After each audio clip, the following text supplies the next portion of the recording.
বঙ্কিম ঘোষ, যিনি সাসপেন্ড হয়েছিলেন 1 মাসের জন্য, স্পিকার যাকে সাসপেন্ড করেছিলেন সেই বঙ্কিম ঘোষ, তিনি কিন্তু একেবারে দলের উল্টো সুরে কথা বলছেন এখন।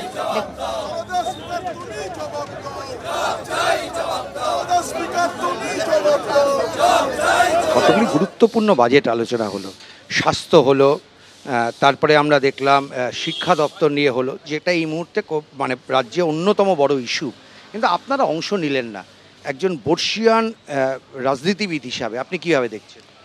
দেখুন, আমি আমার ব্যক্তিগত অভিমত যেটা হচ্ছে যে এই যে স্বাস্থ্য দপ্তর নিয়ে যে আলোচনা বাজেটের ওপর হলো বা শিক্ষা নিয়ে হলো, সেই জায়গাটায় আমরা থাকতে পারলাম না, আমরা বয়কট করে বেরিয়ে এলাম।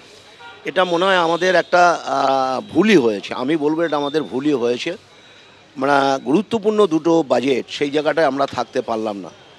তো আগামী দিনে আমাদের নিশ্চয়ই এই নিয়ে চর্চা করতে হবে, আলোচনা করতে হবে, বিরোধী দলনেতার সাথে আমাদের সবাইকে বলতে হবে যে মানুষের কথা আমরা বিধানসভায় দাঁড়িয়ে বলবো। যেখানে শিক্ষা এবং স্বাস্থ্য একটা গুরুত্বপূর্ণ সাবজেক্ট, সেই জায়গাটায় আমরা বিধানসভায় বয়কট করলাম বা অফ থাকলাম, এটা আমার ব্যক্তিগত মত, এটা মনে হয় আমাদের ঠিক হয়নি। আমাদের থাকা উচিত ছিল, বলা উচিত ছিল, অন্য কোনো বিষয়ের ওপর বা অন্য কোনো পথ ধরে আমাদের বয়কটগুলো করলে ভালো হতো। এই দুটো সাবজেক্টের ওপর মূলত থাকাটা আমাদের জরুরি ছিল। এই দুটো শুধু নয়, বিধানসভাটা হচ্ছে বিরোধীদের জন্য, বিরোধীরা আমাদের জিতে বিধানসভায় পাঠিয়েছে মানুষের কথা বলার জন্য।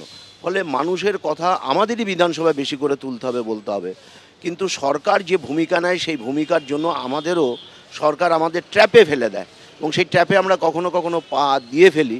কিন্তু আমার মনে হয় আগামী দিনে এগুলো নিয়ে আমাদের ভাবতে হবে। পুরো সময়টা বিধানসভা থেকে আমাদের বিক্ষোভ প্রতিবাদ করতে হবে।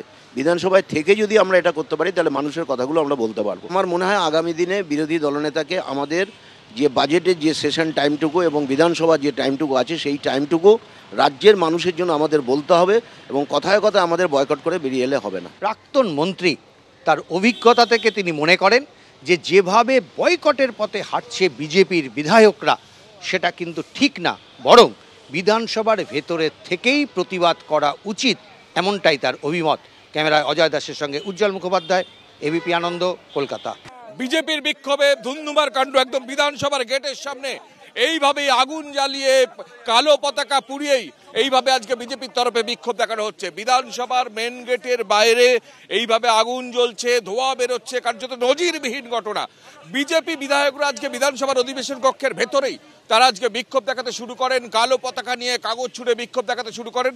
গতকাল শুভেন্দু অধিকারী বারুইপুরে যে সভা করতে গিয়েছিলেন এবং সেখানে তার উপর হামলার অভিযোগ উঠেছে এবং গোটা বিষয়টায় দায়িত্ব নিতে হবে সেখানকার বিধায়ক, বিধানসভার স্পিকার বিমান বন্দ্যোপাধ্যায়কে, এই দাবি তুলে আজকে বিজেপি বিধায়করা কিন্তু বিধানসভার ভেতরে আজকে হই হট্টগোল শুরু করেন। দীর্ঘক্ষণ হই হট্টগোল চলে, তারপর সেখান থেকে ওয়াকআউট করে।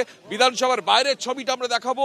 বিধানসভার বাইরে এইভাবে কাগজের টুকরো ফেলে, এইভাবে প্রচুর কাগজের টুকরো বিধানসভার বাইরে কিন্তু ফেলে বিজেপি বিধায়করা এখানে বিক্ষোভ শুরু করেন এবং যে পরিস্থিতি দেখা যাচ্ছে এখনো বিধায়করা ঢুকছেন, তার মধ্যেই একদম ধুমধুমার কাণ্ড। বিধায়করা একে একে গাড়ি ঢুকছেন, প্রচুর পুলিশ মোতায়েন করা হয়েছে।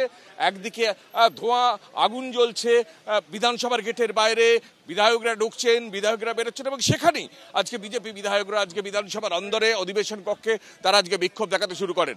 পুলিশের তরফ থেকে দেখছি জল নিয়ে সেই আগুন নেভানোর চেষ্টা হচ্ছে।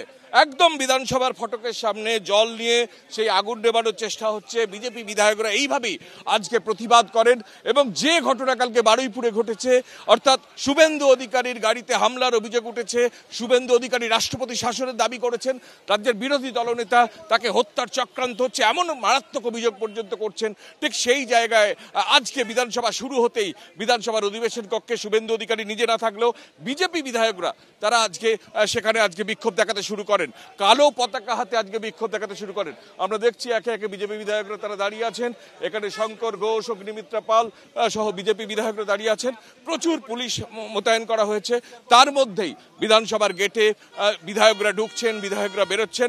এরকম ধুমধুমার পরিস্থিতি বিধানসভা বিধানসভার গেটের বাইরে কার্যত নজিরবিহীন যে ছবিটা আমাদের ক্যামেরা পার্সনকে দেখাতে বলবো, বিশ্বজিৎ সাহাকে, যে কাগজের টুকরো কেটে কেটে এনে একদম বিধানসভার বাইরের গেটে ছড়িয়ে দেওয়া হয়েছে, উড়িয়ে দেওয়া হয়েছে। বিধানসভার অধিবেশন কক্ষেও কাগজ ওড়ানো হয়েছে, কালো পতাকা হাতে নিয়ে তারা বিক্ষোভ দেখিয়েছেন, তারপর ওয়াক আউট করে আজকে তারা এখানে এসে বিক্ষোভ দেখান। নজিরবিহীন ছবি বিধানসভার বাইরে। পুলিশের তরফ থেকে সেই আগুন নেভানোর কাজ চলছে, প্রচুর পুলিশ বাহিনী চারিদিকে মোতায়েন করা হয়েছে। সব মিলিয়ে গতকাল বারুইপুরে শুভেন্দু অধিকারীর যে সভা এবং তাকে ঘিরে হামলার অভিযোগ এবং তা নিয়ে আজকে রাজ্য বিধানসভায় ধুন্ধুমার কাণ্ড। ক্যামেরায় বিশ্বজিৎ সাহার সঙ্গে কৃষ্ণেন্দু অধিকারী, এবিপি আনন্দ, কলকাতা।